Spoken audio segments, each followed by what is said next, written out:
పులిపాటి మంజుల ప్యాప్టో రాష్ట్ర బాధ్యులు ఈ రోజున ఆంధ్రప్రదేశ్లో ఉన్న 26 జిల్లా కలెక్టర్ కార్యాలయాల ఎదురుగా ప్యాప్టో నిరసన కార్యక్రమాలకి పిలుపిచ్చింది. ముఖ్యంగా 9 డిమాండ్లతో ఈ నిరసన ప్రదర్శన చేస్తూ ఉన్నాము.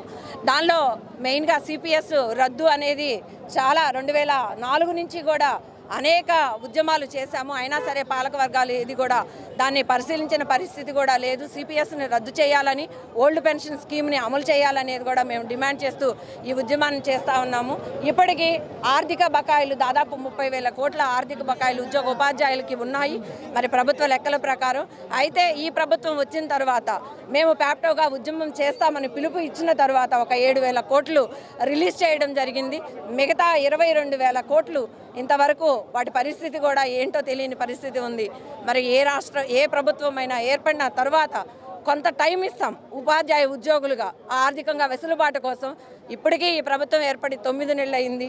ఇంతవరకు పిఆర్సీ కమిషన్ కానీ, ఐఆర్ ప్రకటన కానీ, డిఏ కనీసం ఒక్క డిఏ కూడా ఇచ్చిన పరిస్థితి లేని సందర్భంలోనే ప్యాప్టో తరఫున మేము ఉద్యమానికి రావడం జరిగింది.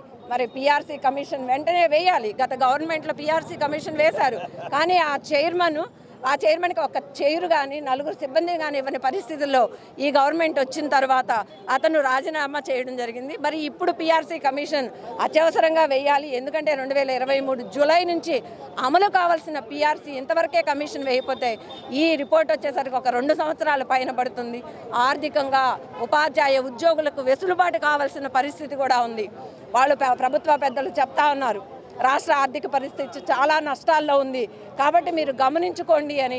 ఇక్కడ ఉద్యోగ ఉపాధ్యాయులు వాళ్ళ జీతంలోని కొద్ది మొత్తాలని దాచుకొని, సంవత్సరాల కొద్దీ దాచుకొని, అది ఒక ఇల్లు కట్టుకోవడానికో పిల్ల పెళ్లి చేయడానికో ఆ దాచుకున్న సొమ్ముని వాళ్ళు ఆర్థిక వెసులుబాటుగానే భావిస్తారు. మరి అలాంటి సొమ్ముని రిలీజ్ చేయాలి.